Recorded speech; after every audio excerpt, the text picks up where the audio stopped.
Brilliant. So, as I said, my name is Jonoy Joseph, and this is the first of our three-part series when it comes to a Black Boys community. So, ultimately, what Black Men Teach is, I am one of the co-founders alongside Albert. So, Black Men Teach, we are a community interest corporation purpose at creating a space where both Black men and boys can thrive in education. We do a variety of different interventions and CPD and events and workshops, all targeting this whole aspect that we need more representation. In order for us to get more representation when it comes to Black men in education, we have to focus on this whole aspect that boys themselves, especially within the UK education system, are having some form of negative experiences, which ultimately hinders them from considering teaching as a profession. And so what we tend to do is to intervene at critical moments, critical points, and also create positive experiences for them. So when the opportunity arises for them to consider teaching, it will be something that will be at the forefront of their mind. Now, as I said, my name is Janoy Joseph, and my co-founder is Albert Adiemi. Just in the background in terms of who I am a secondary school assistant head teacher based in South London, and I lead on behavior, key stage 3, rewards, etc., etc. I'm also an RE teacher and I could teach other things as well, but I try not to let other people know that. Anyways, that's myself. And throughout this whole session, because it's definitely not about me, it's about these amazing individuals who has decided to join and willingly accepted my invitation to start this whole conversation off, this poignant conversation off. Now, in terms of the painting of the picture, in terms of the boys or what boys experience within the UK, this isn't the first time we've launched a Black Boys community, and we started it over a year ago, a year and a half ago actually. And every single year from that moment, we've actually decided that we wanted to focus on a specific theme that is impacting Black boys. And when I use that word Black, I'm talking about African and Caribbean and mixed heritage background as well. So one of the key things that we all know is that sometimes our Black boys are having negative experiences in school, and that's for a variety of different reasons. In addition to that, we know that the relationship between home and school isn't necessarily always effective. And I use that word effective as opposed to um I don't say positive, but there can be an opportunity where you do have to have those hard conversations and discussions. So we do understand that the relationship between the home and school needs improving. The third thing, sorry, that I'll say is that is truth in this, that sometimes the aspirations for some of our boys are quite low. And that's further perpetuated by what teachers and their expectations have of our boys. And as a result of that, it's almost like a revolving door or revolving cycle where because you have low expectations of myself, I'm also going to have low expectations of myself. And then sometimes it's almost like a revolving door syndrome. And the final thing, which leads perfectly on from the third one, is that sometimes our boys are not being challenged positively or invested holistically. Now, Black Men Teach, what we tend to do is to consider the boy, the young person themselves as a holistic individual. And the course of today is for us to look at that.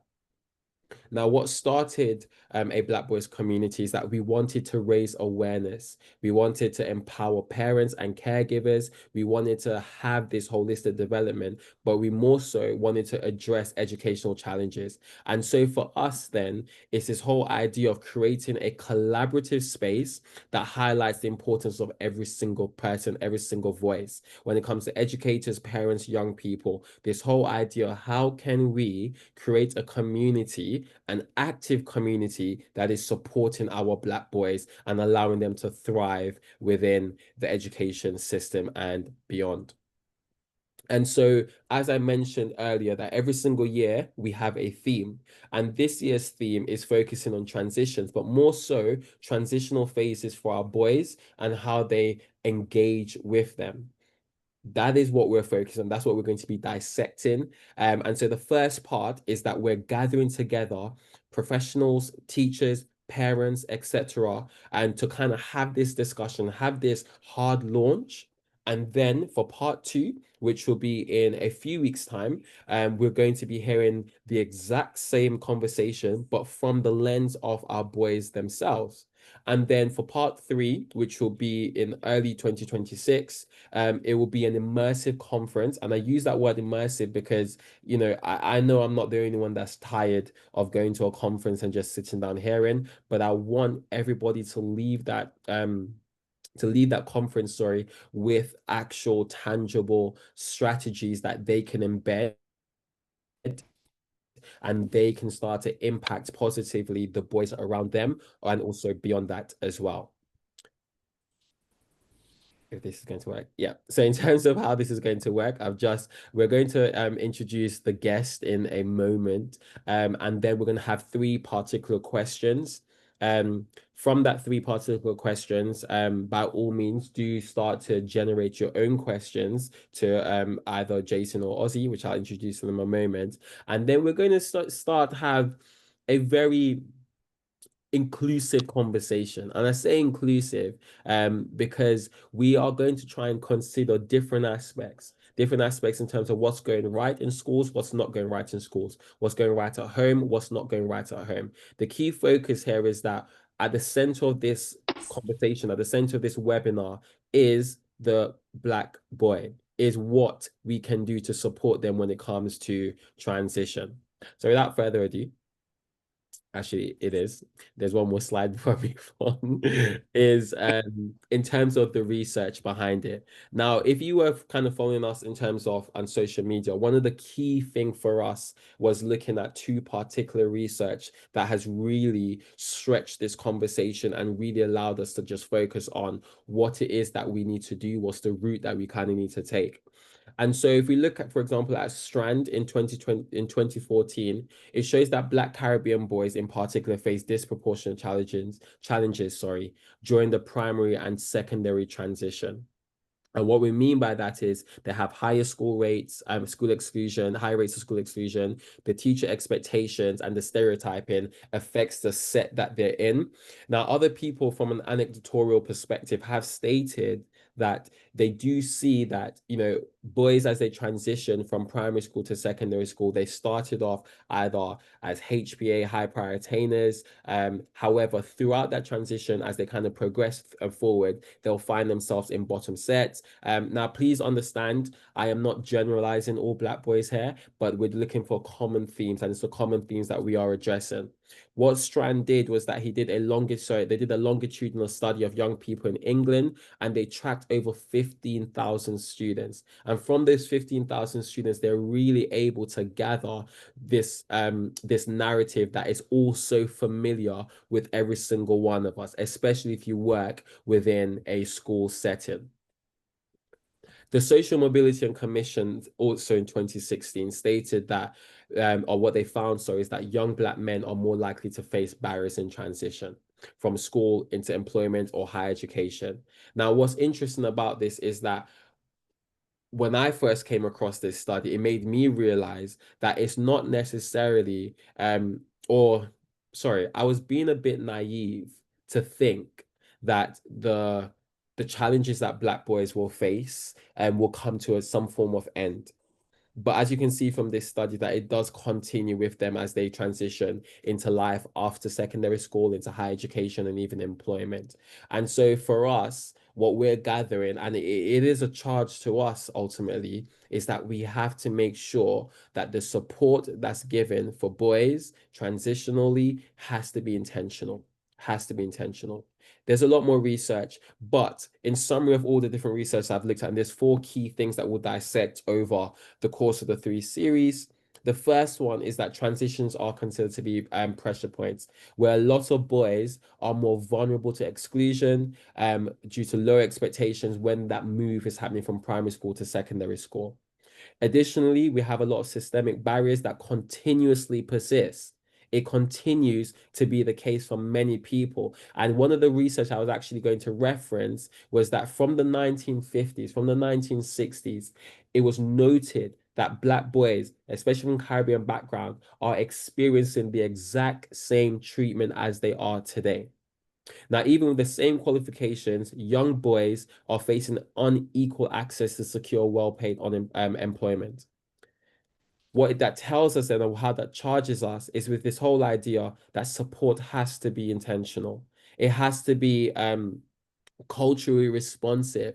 And I love that because what that tells us is that when it comes to transition, it comes to us seeing the whole individual, right? Taking into consideration their cultural backgrounds, their preferences, so on and so forth. And lastly, as I end and as I move on to our guest, is that support has to be intentional. And so for us at Black Men Teach, and when it comes to a Black Boys community, we're really trying to see how every single one of our either events, our workshops, whatever is going to come out of this is intentional, excuse me, is culturally responsive, and it's in fact challenging systemic barriers that we know that consist and that persist today.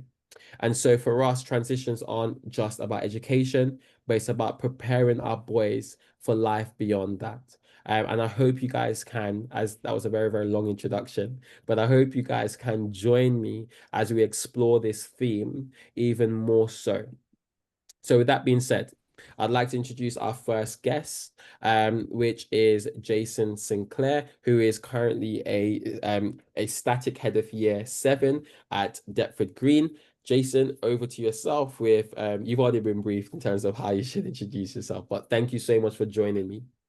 Thanks very much for asking me.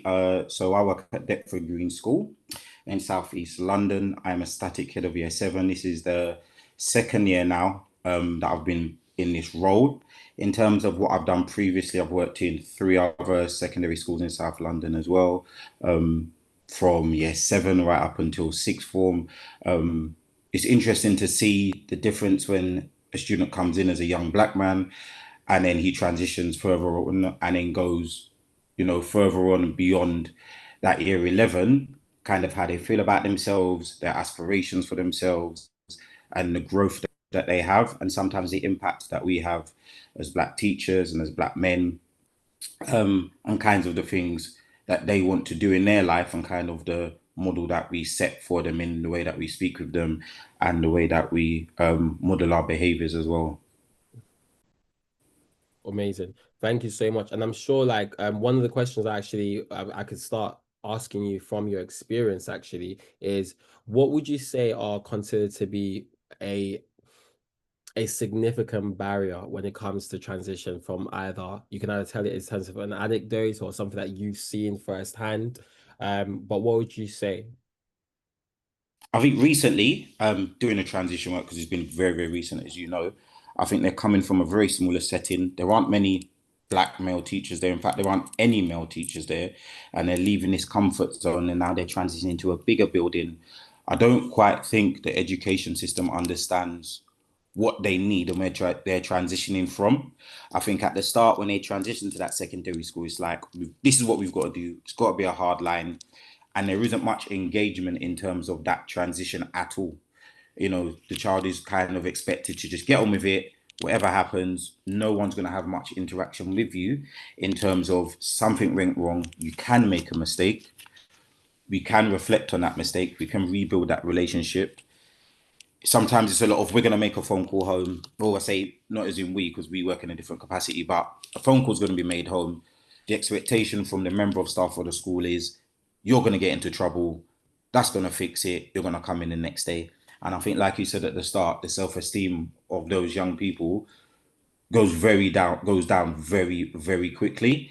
And then no one can really pick up those pieces because a lot of the time all the education system sees is I've got to get you a grade and everything else kind of goes out of the window.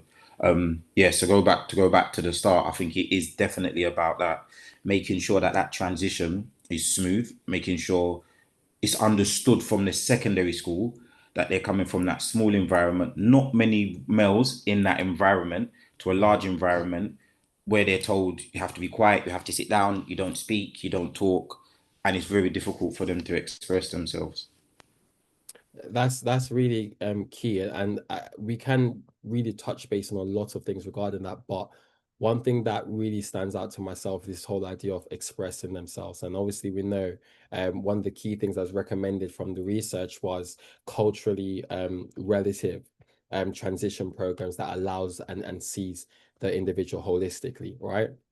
But thank you so much. We do have a lot more questions regarding that. The next person I'd like to introduce is in fact Ozzy. Now, Ozzy is a primary school teacher, year five specifically, but I know Ozzy, you have worked in other year groups as well. Please do introduce yourself. Um, Hello everyone, good evening.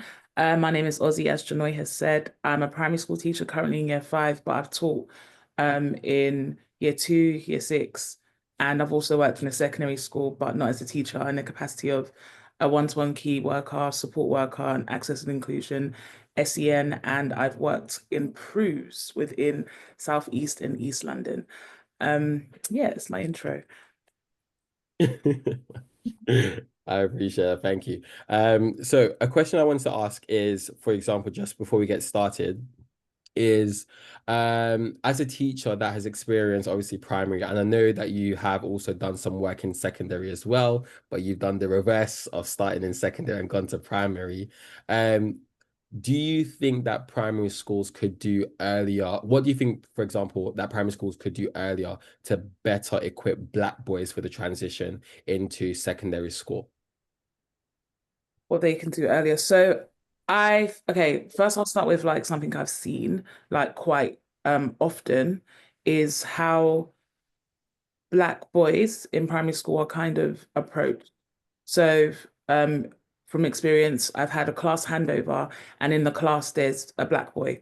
And before I've even met the boy, the way he's been described is, oh, problematic in quotation marks, because I don't like using that word for any child, but problematic, can be defiant, doesn't look at the teacher when she's telling them off or etc. like that.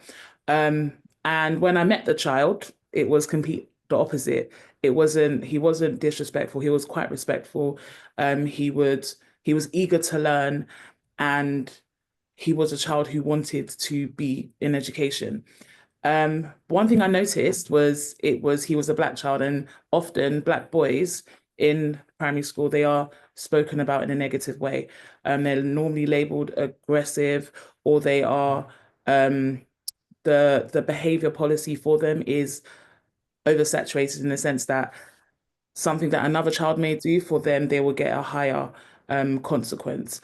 And what I found interesting was when I compared it to another child who was also in that class who I had not met before, I was told that, he has some behavior issues, but he's what was the word that was used? He's misunderstood.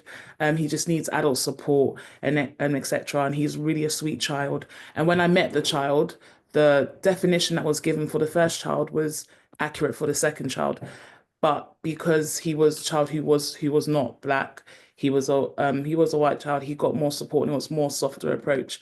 And I found it interesting because um unintentionally sometimes there's an unconscious bias when it comes to talking about these children, Black boys, and how we address them. And I wonder, like, is it because of how I was a Black teacher and I could relate and I could see something different within the child and I could push him forward in that way?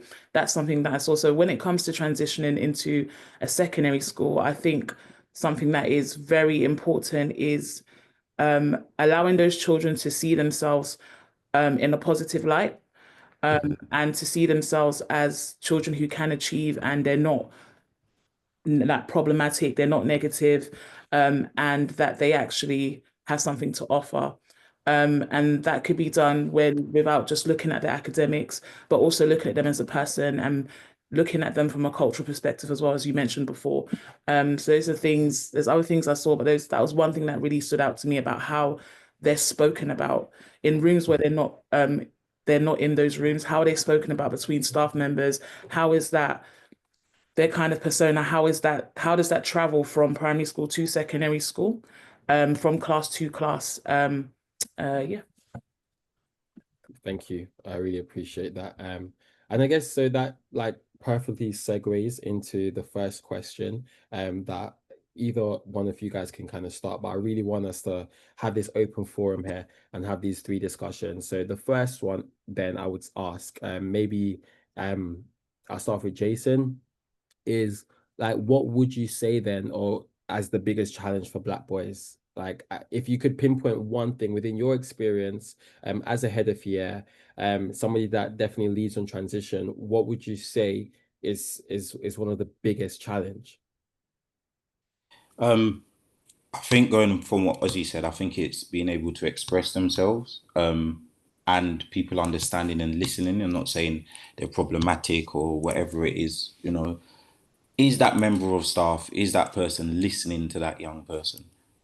And I don't mean saying what happened and then they give them their version and then they do what they want to do. Are they actually saying to them, look, speak to me. It's okay to speak to me. Even if you made a mistake, you are in a safe place.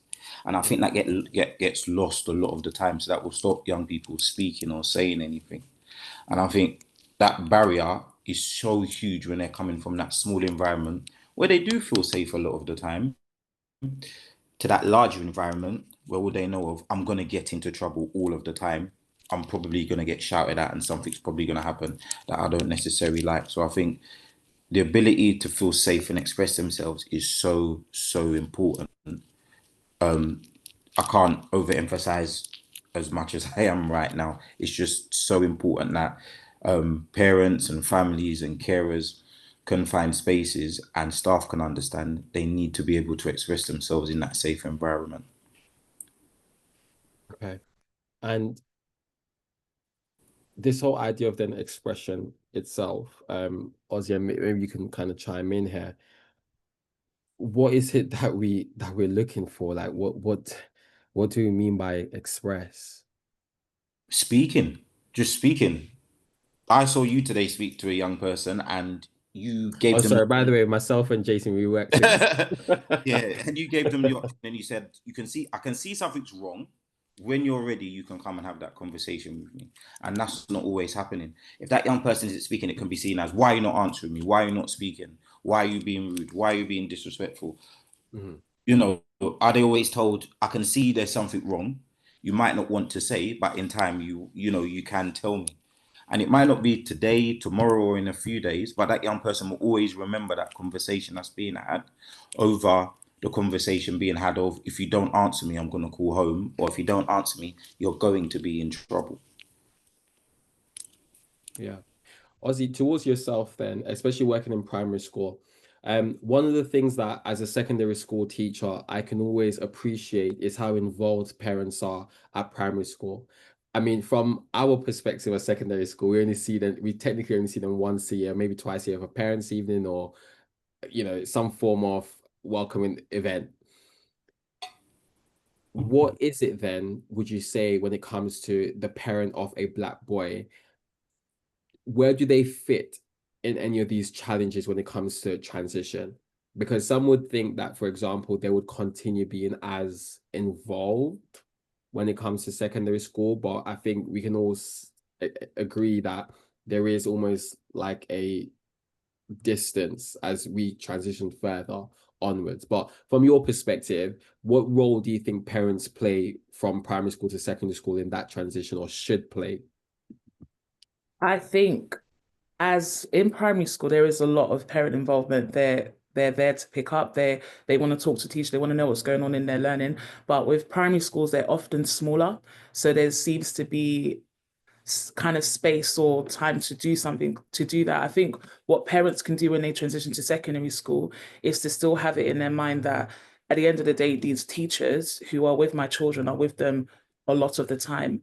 I should want to get to know who they are and maybe book meetings if it is possible and talk about their child's, not just their education, but who they are as a person and how they are expressing themselves. Because one thing we do see as well in primary school is that a child who is maybe they may be described as they talk a lot or they are very confident.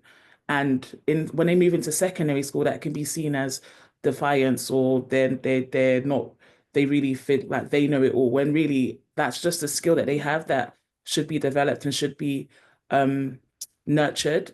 And that could be conversations that is had with the parents. So rather than having a conversation of, oh, your child misbehaved, your child did this, your child did that in a negative tone, kind of taking it and spinning it in a positive tone to bring the parents closer, to pull them to you rather than pushing them away. Because most times when you're in secondary school and you get a call from the teacher, it's often to do with something maybe negative or a detention or attendance, when really it should be conversations to kind of build up the child.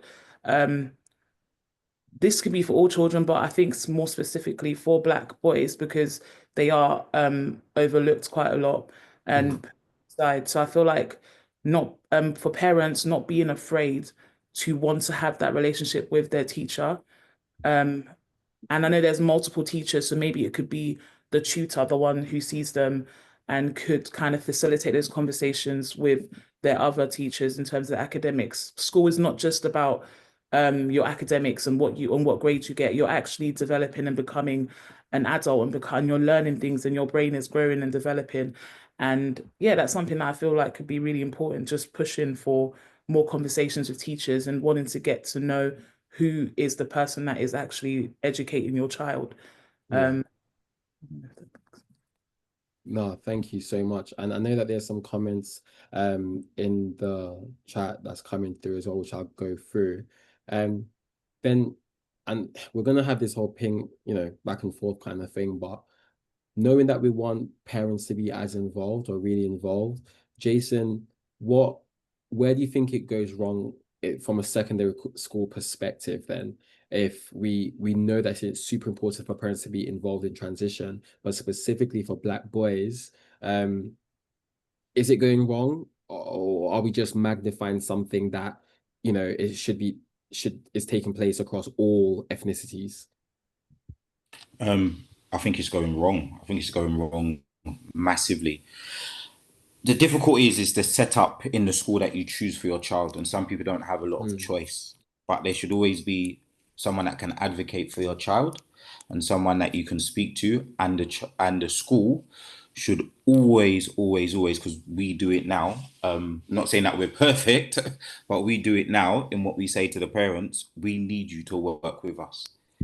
We need to, and that doesn't mean you always need to agree with us, because I'm happy for parents to disagree with me. I'm happy for them to have a go at me. I don't take it personal ever, because I understand they're frustrated as well when they get that phone call. But I think what needs to happen is the school needs to be open in that communication and needs to make it clear. I need to be able to pick up the phone and I need to be able to speak to you.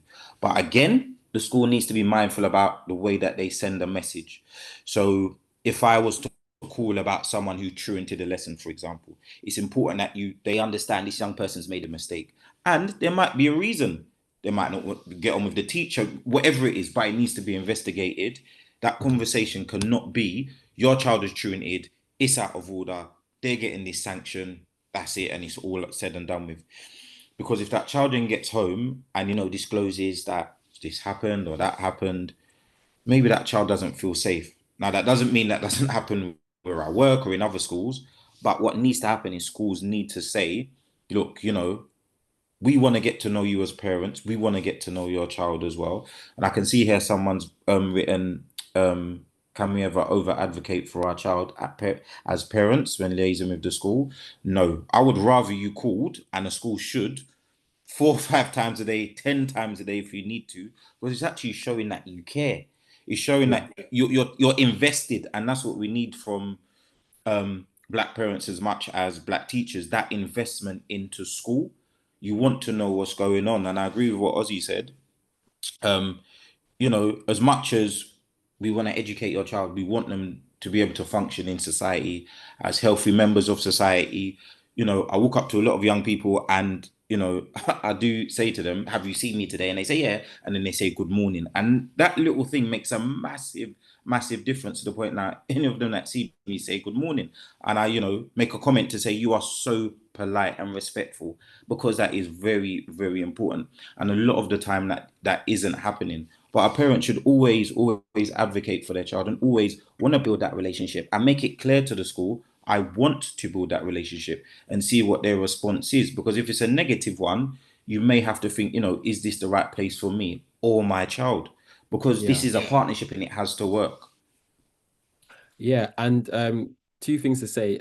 Guys, please do continue sending your questions. I will actually come back to every single one of them. I've literally carved out time for that. But we will definitely come back. So thank you so much for those who are already doing it. Um, I must say before we move on to the next question, I have been in spaces and places where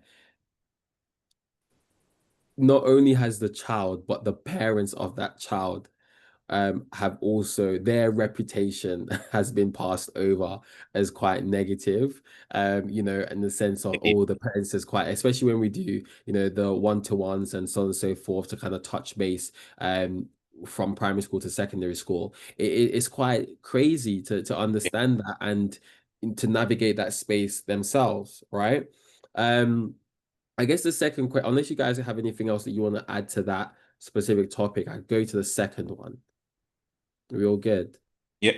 Yeah. Okay, cool. So then this leads then to us, right? And the final question does link to what Dave, not Dave, sorry, Adrian and Lavinia and Zoe has actually said themselves is but the second question is how can adults or professionals better prepare and support these transitions? And when I mean adults, the thing about a Black Boys community is that we recognize that as long if you are somebody that interacts with a Black boy, you play a massive role in as a member of their community. So what can they do?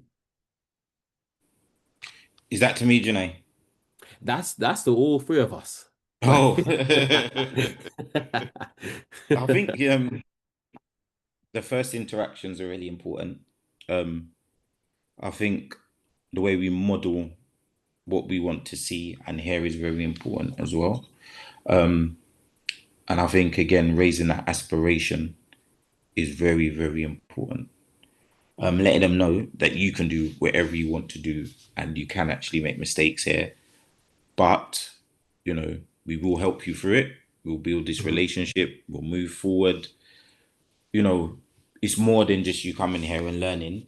Like I said, it's about being socially aware and being able to feel safe as well to just express and say whatever you need, and also knowing that you are possibly the advocate for that young person.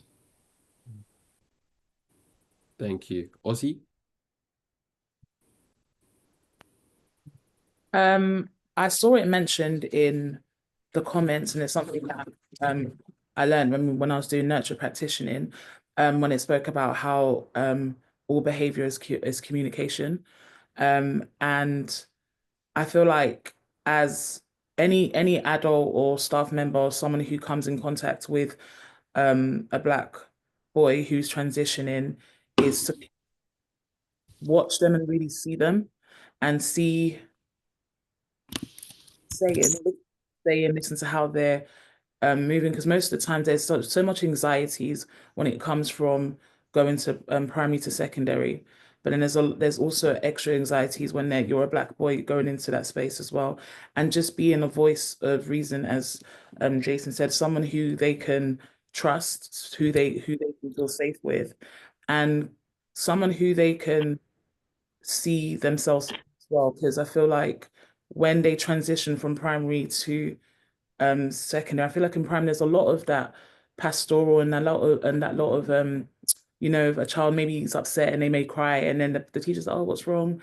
But when they go to secondary, they feel like they have to just, focus on academics. Or that's what I've seen when I've been in secondary schools. There's like a lot of anxieties around the academics, but just being able to support in all aspects of transition, not just with the academic side, but also with the pastoral side, with the friendship side, with the how they navigate, how they talk to members of staff, how they talk to their peers, and just as I think you said it's right, allowing them to make mistakes and allowing them to be and to freely be and to not feel so pressured. Um, with it in these transitions. I feel like transitions, when done properly, can really Mhm. strong foundation for how they mean to go on and how they mean to build and grow from there. It's one of the reasons why I came from secondary to primary was that I was seeing that the children will come up and it's like they haven't got those solid foundations or there's no stability in the thinking that they're going to be okay. knowing that they can be okay in these spaces. I think that's really important. But yeah. No, amazing. Thank you for sharing that. I'm always casting my mind back over one of the studies from by Strand, who, what was mentioned was this whole idea of a one size fit all model sometimes doesn't always work. And I think what both Jason and yourself, Ozzy, mentioned was this whole, you spoke about an aspect that often tends to be overlooked, which is the emotional side when it comes to Black boys.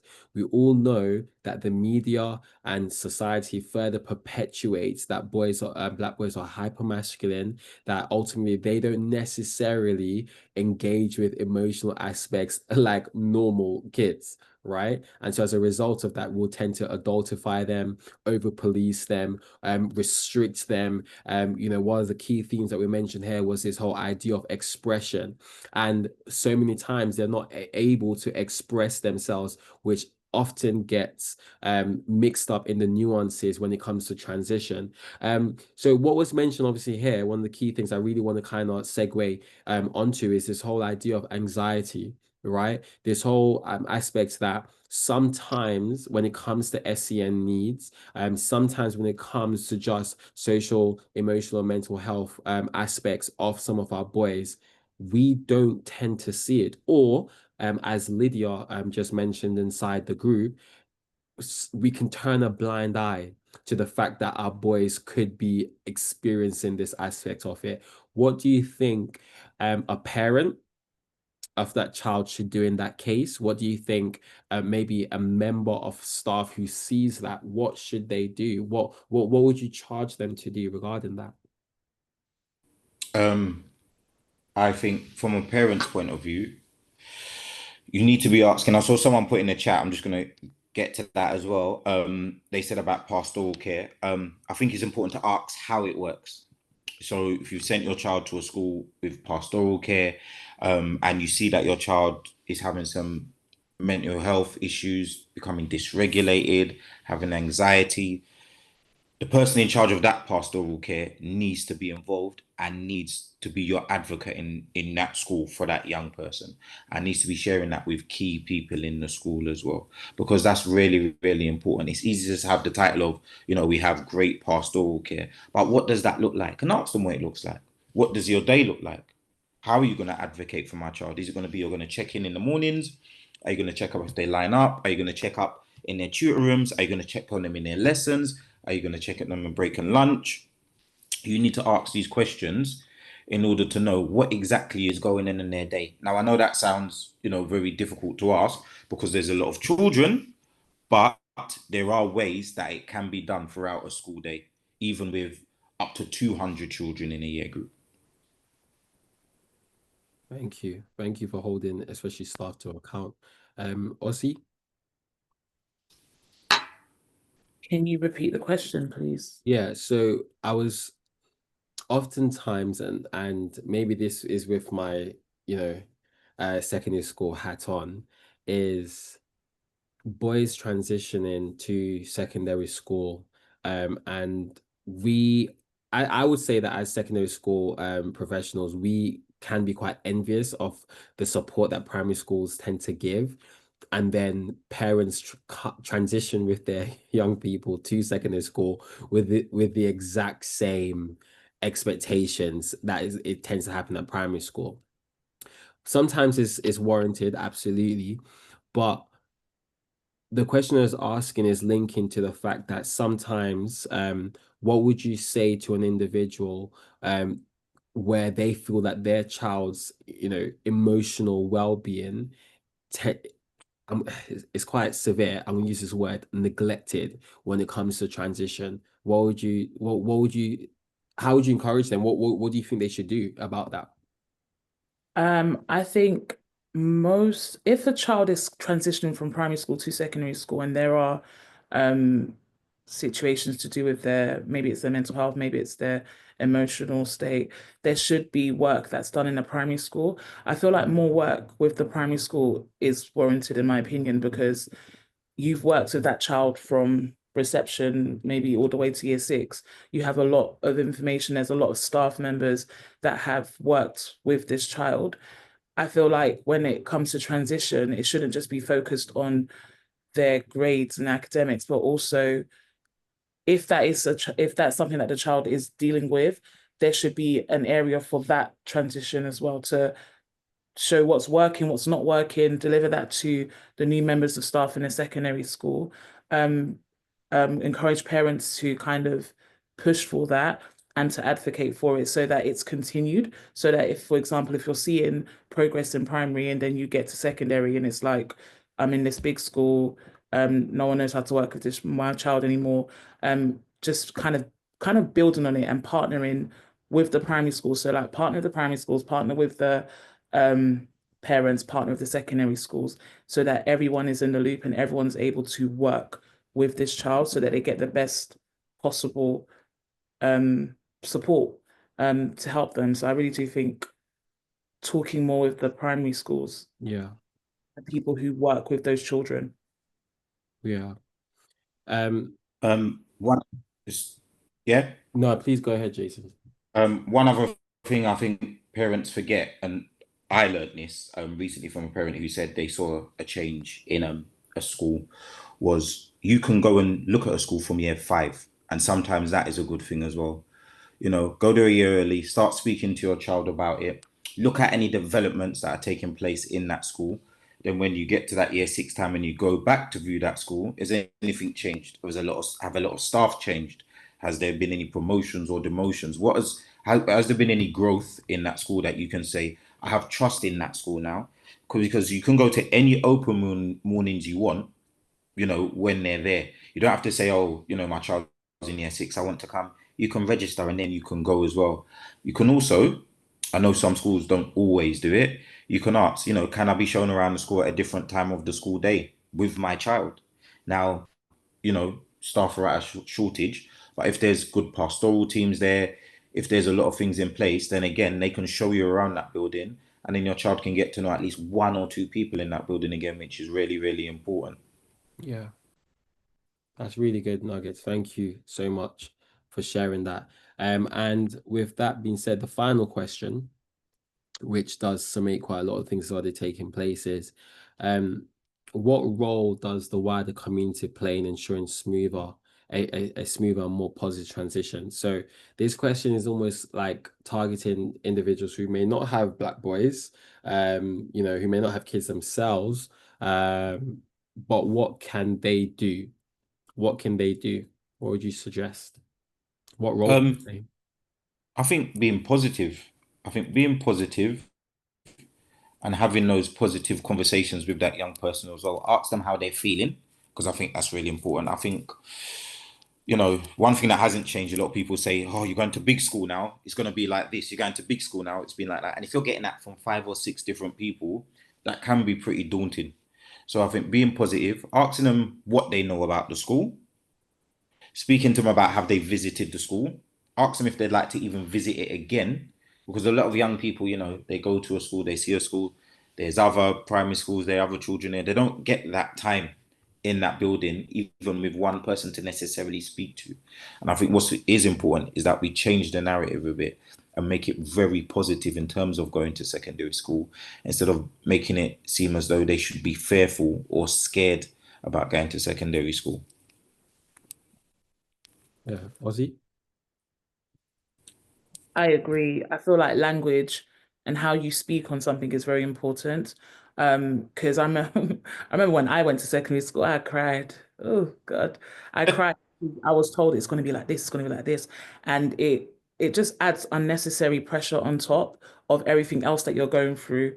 Um, being a young child, a young boy, it's a lot. There's a lot you're dealing with. I don't know personally, but there's a lot that you're dealing with as a young person, and to add on extra pressure is not necessary.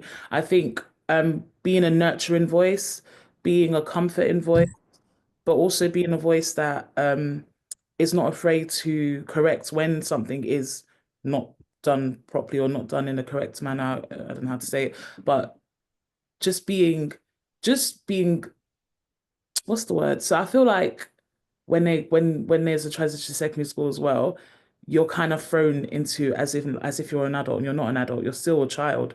You're still growing. You're still developing, and just allowing a safe place for these children to make mistakes and to learn from mistakes. That's the whole point of making mistakes. So yeah, I really think positive language, affirming the child, nurturing that child, pushing them to be excellent, changing the narrative, all of these things are very important. Yeah. No, thank you so much. Obviously, it seems to be obviously quite heavily primary school to secondary school heavy. And there is a purpose behind that because I feel like that is very, very poignant. A lot of things, traits need to be developed. But we know that secondary school comes to an end, right? And there's another level of transition. And one of the research that we're focusing on, especially at the social commission, found that a lot of Black boys, as even as they transition to further education or employment, they're almost doing so from behind. And so I guess my question or my take on this question is that every single one of us has a duty to a young Black boy, whether that is your child or not, right? Every one of us has a duty, and every one of us need to, as you rightly said, create a safe space for them to be seen, but more so for them to be challenged. Like we want them, to understand that you're gonna have to work, you're gonna have to be somebody, you're gonna have to put the work in, so on and so forth. And so I feel like what we could all do, or the role communities can all do, is when the call, when the call has been made, pick up your phone. And I'm figuratively speaking here in the sense of like, if schools are always looking out for mentors, they're always looking out for people to come in and talk to individuals and boys and offer some time to them, like pick up the call in it, like give your time over to because they need it. They absolutely need it. And so I'm an avid believer in the fact of like, especially 2025, 2026, I'm calling on every single one of my friends who work in the city, who are lawyers. I'm like, what are you doing to give back to the community? And I think that is something that we can definitely do. So there was a lot of questions that was kind of said in the group, in the chat, sorry. I'm now going to kind of pause this and bring this towards an end in terms of the recording aspect of it, and then we'll go straight into answering some of the questions that was mentioned from the group.